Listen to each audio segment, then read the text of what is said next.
যে আমার পুলিশ জনগণের পুলিশ হবে, এই পুলিশ কমিশনার আপনাদের কমিশনার হবে।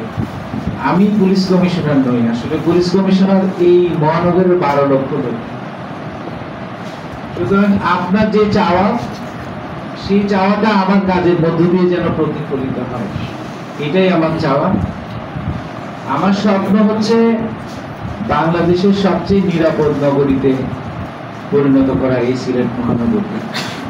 এখন পুলিশের এই কাজে অনেক চ্যালেঞ্জ আছে। এই চ্যালেঞ্জগুলো আমার যেমন ভিতর থেকে আছে, যেমন বাইরে থেকে আছে, বিভিন্ন সমস্যা আছে। এই সমস্যাগুলো আমাদের মোকাবেলা করে আসলে এগিয়ে যেতে হবে। তো এটার জন্য সবচেয়ে বেশি যেটা প্রয়োজন সেটা হচ্ছে আমাদের আপনাদের সহায়তা। আপনারা কিন্তু আমার ডান হাত এবং বাম হাত, এবং আপনারা যদি আমার পাশে থাকেন, আমাদের এই নাগরিক যদি আমার পাশে থাকে, তাহলে আমি এই স্বপ্ন পূরণের পথে এগিয়ে যেতে পারবো। আপনাদের সবার সহযোগিতা নিয়ে আমি এই সিলেট নগরীকে, নগরের আইন শৃঙ্খলা পরিস্থিতিটা এখন যেখানে আছে তার চেয়ে আরো উন্নত করতে চাই। কয়েকটা কথা একদম পরিষ্কার করে আপনাদের মাধ্যমে আমি এই নগরবাসীকে জানাতে চাই। ছিনতাই, চাঁদাবাজি, চুরি, ডাকাতি, সহিংসতা, কিশোর গ্যাং অপরাধ, মাদকদ্রব্য, চোরাচালান, এগুলোর ব্যাপারে আমাদের টলারেন্স 0। এগুলোকে কোনো অবস্থায় এই কমিশনার প্রশ্রয় দেবে না। এই সিলেট নগরী, এই পূর্ণভূমি কখনো সন্ত্রাসী এবং অপরাধীর অভয়ারণ্যে পরিণত হতে দেয়া হবে না। এটা আমার সুস্পষ্ট বার্তা। আমরা চাই আমরা সবাই মিলে একটা নিরাপদ, আধুনিক এবং স্মার্ট সিটি গড়ে তুলব। আমার কয়েকটা এই উদ্যোগের জন্য আমরা দুটা বিষয় একটু বলি। প্রথমত হচ্ছে যে আমাদের যে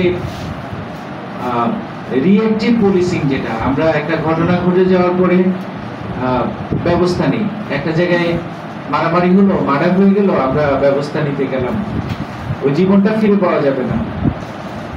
তাহলে আমাদের প্রচেষ্টা থাকবে যে এইটাকে যতটুকু কম করা যায়, অর্থাৎ ঘটনা ঘটার আগেই যদি আমি সেটার ব্যবস্থা নিতে পারি বা সেটার উদ্যোগ নিতে পারি, সেটাই আসলে প্রকৃত পুলিশিং।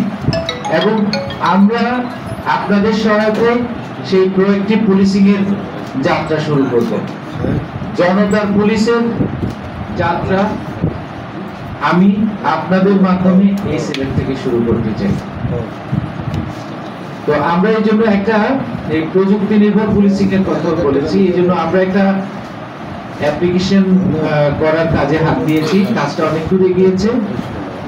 আমরা এটা নাম দিয়েছি জিনিয়া। এই জিনি থেকে জিনিয়া। জিনি মানে হচ্ছে আলাদিনের সেই আশ্চর্য প্রদীপের সেই দৈত্য, যে প্রদীপটা ঘষা দিলে সেখান থেকে বের হয়ে তার মালিকের কাছে বলে, হুকুম করুন মালিক। তো আমাদের সিস্টেমটা হবে এরকম যে আমাদের যে কোনো নাগরিক যখনই বিপদে পড়ে পুলিশের কাছে সাহায্য চাবে, আমাদের এই অ্যাপের মাধ্যমে তার লোকেশন, তার পরিচিতি ট্র্যাক করে নিকটস্থ যে অফিসার আছেন সেই অফিসার অতি দ্রুততম সময়ে সেটা হ্যান্ডেল করবেন। তো এটা পাইলট প্রজেক্ট হিসেবে আমরা শুরু করব, এবং এইটা অনেক চ্যালেঞ্জিং, কারণ বাংলাদেশে এই ধারণাটা হয়তো এর আগে হচ্ছে কিনা আমি জানি না। আমরা এটা চেষ্টা করব। আমাদের আপাতত ফোকাস হচ্ছে দুইটা। প্রথম ফোকাস হচ্ছে যে কোনো অপরাধের তথ্যটা রিপোর্ট করা। আপনি অ্যাপের মাধ্যমে আপনার লিখিতভাবে অথবা টেক্সটের মাধ্যমে আপনি আপনার অভিযোগটা জানাতে পারবেন। এই অভিযোগটা জানানোর সাথে সাথেই অটো জেনারেটেড হয়ে এটা একটা জিডি আকারে চলে আসবে। সুতরাং আলাদা করে জিডি করার হয়তো প্রয়োজন হবে না। তো এটা প্রাথমিকভাবে এটা একটা, এই জিডি করার বিষয়টাতে হয়তো আমাদের আরেকটু সময় লাগবে। আমরা প্রথমত যেটা চাচ্ছি সেটা হলো যে রিপোর্ট গুলো আমাদের কাছে আসুক, অপরাধের তথ্যগুলো আমাদের কাছে আসুক, এগুলোর উপরে আমরা ব্যবস্থা নিব।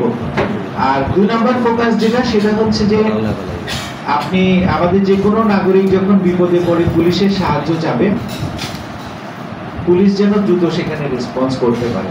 আমরা 3টা স্পেশাল ক্ষেত্রের কথা এখানে বলেছি, নারী, শিশু এবং বৃদ্ধ এবং ভালনারেবল গ্রুপ যারা আছে তাদের জন্য আমাদের একটা আলাদা হেল্প ডেস্ক থাকবে। যারা প্রবাসী তাদের দেশে ঘুরতে এসে অনেক সময় তারা হয়রানির শিকার হন। তারপর হচ্ছে দেশে তাদের জায়গা সম্পত্তি অন্যরা দখল করার চেষ্টা করে, বাইরে থেকে তারা অনেক সময় এটা নিয়ে টেনশনে থাকেন। এটার জন্য আলাদা একটা হেল্প ডেস্ক থাকবে এবং এটা আমরা অগ্রাধিকার ভিত্তিতে তাদেরকে আমরা আমাদের সম্মানিত সিটিজেন মনে করি, যারা রেমিটেন্স পাঠান, দেশের উন্নয়নে তারা কাজ করেন। সুতরাং তাদের জীবনের নিরাপত্তা এবং তাদের সম্পদের নিরাপত্তাটাকে আমরা অগ্রাধিকার ভিত্তিতে দেখব। আরেকটা হচ্ছে জেনারেল রিপোর্টিং। আপনি রাস্তাঘাটে চলতে গিয়ে কোথাও কোনো সমস্যায় পড়বেন, আপনি আমাদের এই জিনিয়া অ্যাপে একটা ক্লিক দিবেন, এক ক্লিকের সাথেই মোটামুটি এইটা পুলিশের কাছে খবরটা চলে আসবে এবং আমাদের কন্ট্রোল রুম থেকে নিকটবর্তী যে পুলিশ অফিসার আছে বা যে টহল টিম আছে তারা ইনস্ট্যান্টলি যাবে। এইটা করার মূল উদ্দেশ্যটা হলো আমাদের এই টাইমটাকে কমানো।